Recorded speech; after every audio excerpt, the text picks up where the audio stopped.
welcome to the Deep Dive. Today, we're going to be looking at some excerpts that you chose from Vishen Lakhiani's The Code of the Extraordinary Mind. Okay. We're going to see if we can unlock some of that extraordinary potential together. Yeah, it sounds like you're ready to challenge conventional thinking and see how we can optimize life. Yeah. The Code of the Extraordinary Mind is definitely a good place to start, I think. Yeah, Lakhiani calls it a personal disruption book, not just your average self-help book. Right. And he even questions things like needing a college degree, which is interesting because he actually worked at Microsoft before quitting to start his own company. Yeah, what's fascinating is that Lakhiani's own experience really shaped his perspective. Right. He followed the traditional path, the engineering degree, the big name job. Yeah. And found it wasn't fulfilling. Right. And that's a common thread for a lot of people, wouldn't you say? Definitely. So let's unpack this culturescape concept. Oh. It sounds like it's all about the unspoken rules we inherit from society, Okay. the things we take for granted as truth. Exactly. Lakhiani describes it as living in two worlds. The physical world, with its absolute truths, like gravity, and the culturescape, a world of relative truths. Okay. So these are beliefs about success, happiness, the right way to live. Yeah. Things that can change drastically depending on where you're raised. Right. And he uses that amazing example of the Himba tribe and how they perceive color Yes. to illustrate this. Right. The Himba tribe in Namibia, they don't have a specific word for blue in their language. Right. And research suggests this actually makes it difficult for them to differentiate blue from green. Wow. It shows how language, a product of our culture, shapes how we see the world. It makes you wonder what other subtle things our culturescape is blinding us to, right? Absolutely. And Lakhiani calls the ingrained rules that often hold us back rules, Well, short for bullshit rules. okay. Think of those things we blindly follow without questioning if they even benefit us anymore. Like the pressure to go to college, even if it's not the right fit, or the idea that you have to work yourself to the bone to be successful. Exactly. Those are classic rules. They're so deeply ingrained in our society that we rarely stop to examine them. So as you were reading these excerpts, did any particular rules come to mind that might be impacting your life? Take a moment to think about that it could be about work relationships, even your personal beliefs. Yeah. Yeah. That's when Lakhiani's idea of consciousness engineering comes into play. Okay. It's not about rejecting everything from our culturescape, but becoming aware of the rules running on autopilot in our lives. And then we can choose which ones to keep, which ones to tweak, and which ones to totally ditch. So it's like we're taking control of our own mental operating system, Yes, consciously choosing the software we want to run. I like that. exactly. And Lakhiani actually started doing this back when he was struggling in his sales job. Okay. He used meditation and visualization to completely transform his performance. It sounds like he was an early adopter of what we now call manifesting right. Definitely, he started visualizing himself closing deals effortlessly. Wow. And even using empathy techniques to connect with potential clients on a deeper level. And this led to a real improvement in his sales, not just a feel-good exercise. His closing rate went through the roof. Wow. He credits this to shifting his mindset, consciously changing his internal models of reality. It was his first experience with the power of choosing empowering beliefs. It's amazing how much our beliefs can influence our actual results. There was that study about hotel maids who were told their work was good exercise. Oh, right. They actually lost weight and showed improvements in their health Yeah. just because their mindset about their work changed. That's the perfect example of how powerful our models of reality can be. Right. Lakhiani argues that this applies to every area of our lives. Our beliefs about our physical health, our relationships, our abilities, they all shape our experiences and how others see us. So how do we start challenging those limiting models and replacing them with more empowering ones? Lakhiani's experience with the Akwar tribe in the Amazon rainforest offers some interesting insights. Yeah, his time with the Akwar was a stark contrast to his modern life. They didn't drink purified water every day, Why? something many of us consider an absolute necessity. Right. It forced him to rethink his assumptions about what's normal and healthy. I bet that was eye-opening for him. It was a turning point. Yeah. He realized that our models of reality are heavily influenced by our upbringing. He also saw how modern cultures often neglect practices for nurturing the mind and spirit, Right. and that our modern way of life might not be the best way after all. These were powerful lessons. And that experience led him to create his framework of the 12 areas of balance, right? Exactly. It's a way to take stock of different areas of your life. Your love, relationship, friendships, your sense of adventure, the environment you live in, your health and fitness. In your intellectual life, the skills you're developing, your spiritual life, your career, your creative outlets, your family life, and your involvement in your community. Wow. It's a pretty comprehensive list. As you think about those 12 areas, are there any that stand out to you as needing a little more attention or where you might have some limiting beliefs holding you back? That's a great question for you to consider as we move forward. Now let's shift gears a bit and talk about happiness. Okay. Lakhiani has a unique perspective here.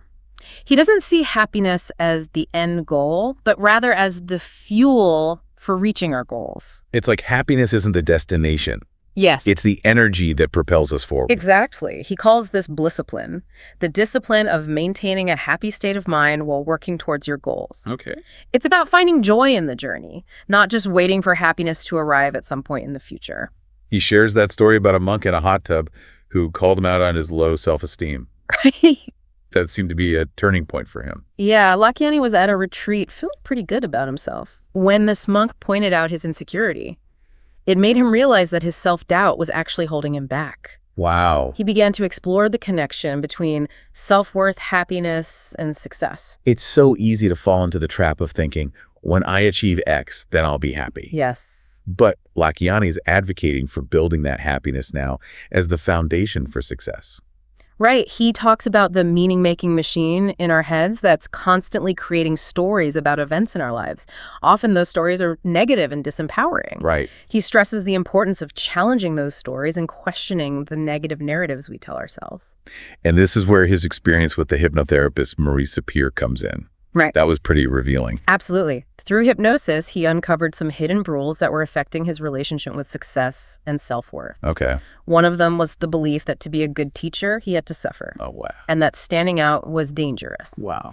These beliefs were from his childhood, and he didn't even realize how much they were holding him back.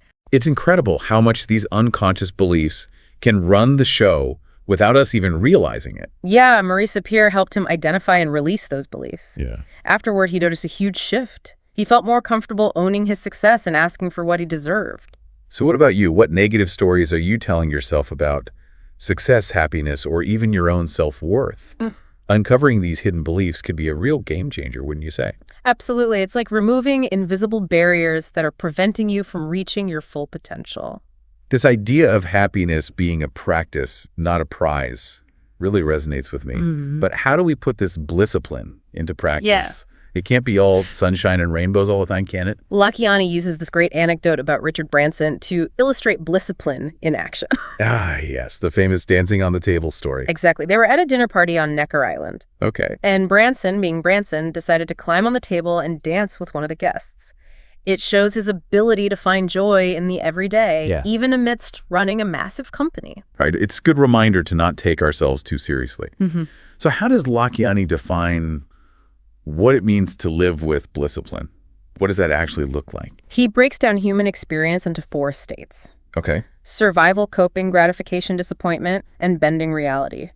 Most of us, he says, are stuck in the first 3, chasing external sources of happiness. But the key to extraordinary living is reaching that 4th state, bending reality. So let's unpack those 4 states. Survival seems pretty straightforward. It's all about meeting basic needs, right? Exactly. It's the most basic level of existence focused on safety and security. Then there's coping, where we're just getting by managing responsibilities but not necessarily thriving. Think of it like running on a hamster wheel. And gratification, disappointment is where I think a lot of us get stuck chasing those external rewards. Definitely. It's that when I get this, then I'll be happy mindset. The problem is those moments of gratification are fleeting, and we're always chasing the next hit, the next promotion, the next purchase. Always seeking that external validation. Right. So what about bending reality? That sounds like a whole other level. It is. It's about being happy in the now while simultaneously working towards a vision for the future that truly inspires you. It's finding joy in the journey, not just fixating on the destination. So how do we get there? How do we shift from chasing happiness to creating it? Lakhiani emphasizes 2 key elements of bending reality: being happy in the present moment and having a compelling vision for the future that truly excites you. He seems to be pushing back against the traditional means-goal mindset, Yes. the idea that we need to achieve certain things in order to be happy. Yes. He's advocating for end goals that are aligned with our values and bring us joy right now. Yes. He suggests asking yourself, am I pursuing this goal because I truly want it or because I think it will make me happy or impress others? It's about getting clear on what genuinely matters to you, what brings you true fulfillment, not what society dictates. This brings us to his concept of the quest, this idea that we all have a unique contribution to make to the world. Exactly. Finding and pursuing your quest is a crucial part of bending reality. Okay. It's about discovering your calling, the work that feels both meaningful and fulfilling. It's something that's been on your mind, judging by the excerpts you selected. It's interesting because he doesn't necessarily equate quest with entrepreneurship, does he? He acknowledges that we can find our quest within our existing careers or even in our personal lives. Absolutely. He encourages us to assess our current work environment, asking ourselves whether our company is humanity plus or humanity minus. Humanity plus companies contribute to the greater good, while humanity minus companies are driven solely by profit or even contribute to problems in the world. It's a good framework for evaluating the impact of our work, for sure. So how do we know if we found our quest? What does that feel like? That's a great question, and one we'll explore further as we continue our deep dive.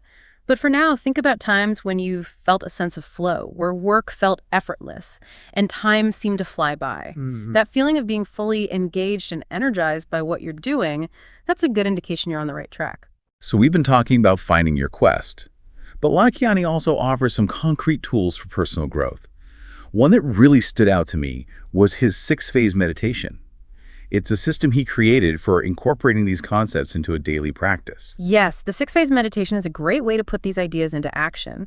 It goes beyond traditional meditation by incorporating visualization, gratitude, forgiveness, and connecting to a higher power.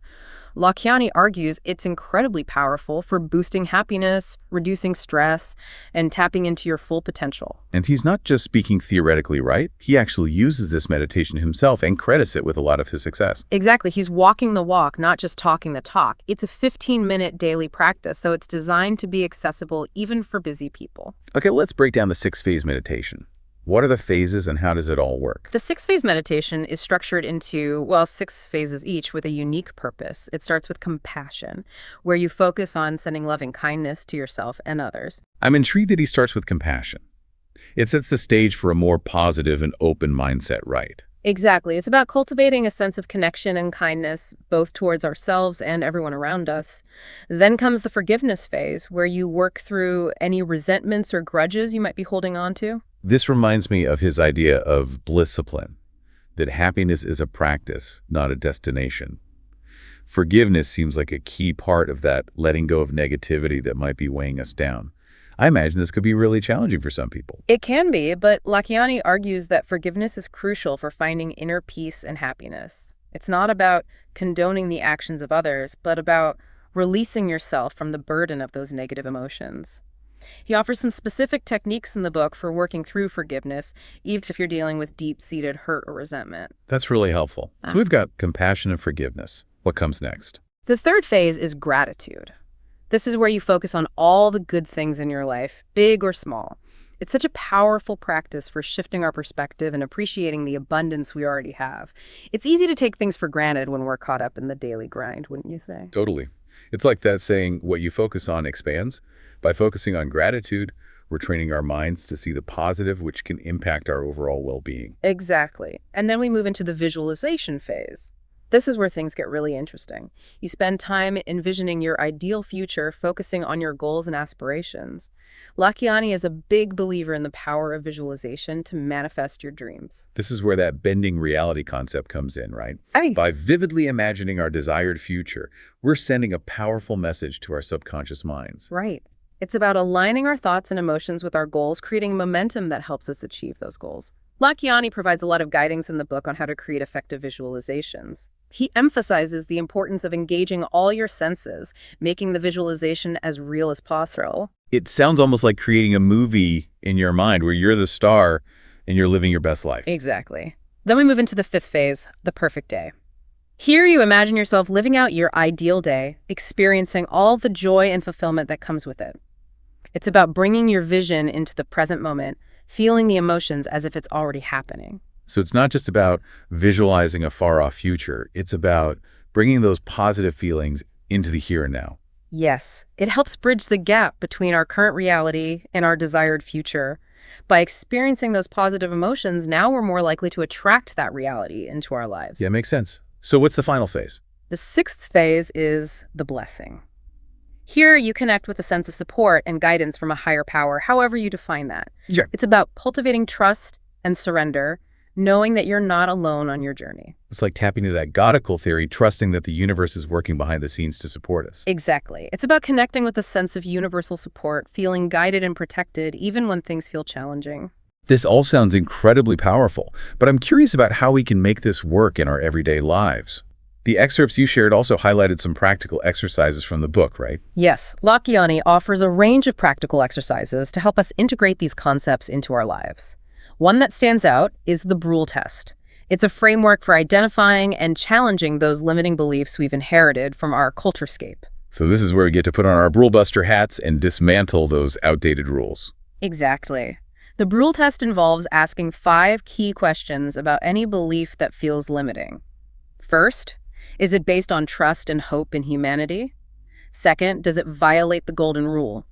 These first 2 really get you thinking about the core values behind the belief. It's a great filter for separating beliefs that are aligned with our values from those that might be causing harm either to ourselves or to others. Right. Then there are 3 more questions. Is it based on fear? Does it limit my happiness or the happiness of others? And is it keeping me small?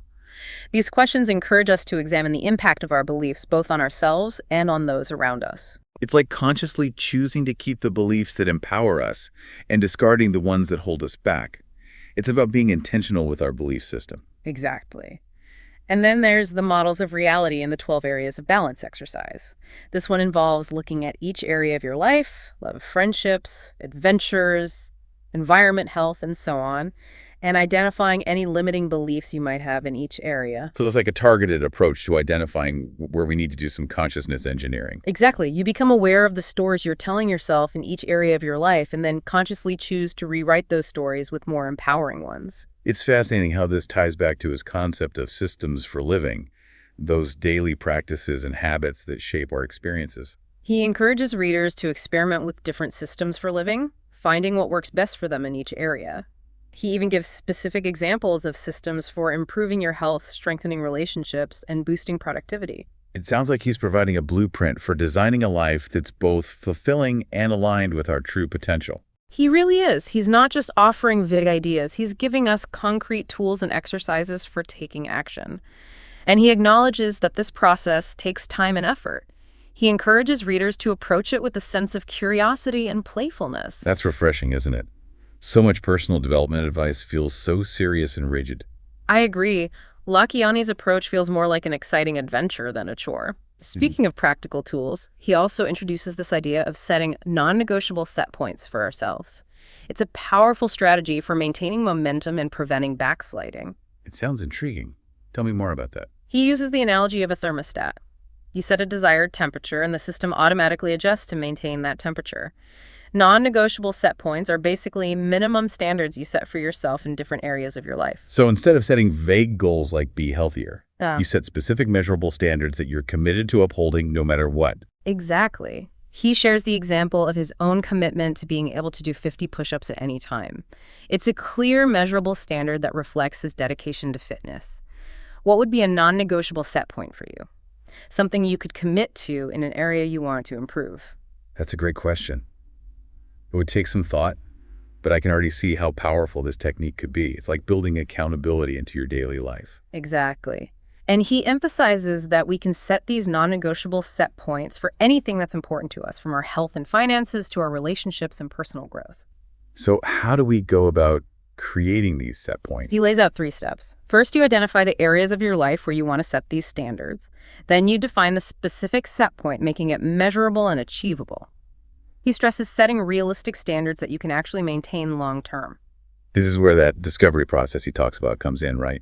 We need to experiment to find the systems and practices that genuinely work for us, the ones we can incorporate into our lives without burning out. Absolutely. It's all about finding the sweet spot between challenge and sustainability. The third step is to create a set point correction procedure, a plan for getting back on track if you slip up. Because let's face it, we all fall off the wagon sometimes. This is where that discipline aspect comes in. It's about having a system in place for course correcting when we inevitably veer off course. Exactly. It's about anticipating those moments of weakness and having a predetermined plan for getting back on track. What's great is that Lakhiani really understands the challenges of maintaining momentum and offers these very practical strategies for overcoming them. He's not just offering pie-in-the-sky ideas. He's giving us actionable advice based on his own experience and what he's seen work for others. It's inspiring, but also grounded in reality. I agree. He's not telling us what to think. He's showing us how to think, how to question our assumptions, and how to design a life that truly reflects our potential. We've covered a lot of ground in this deep dive into the code of the extraordinary mind.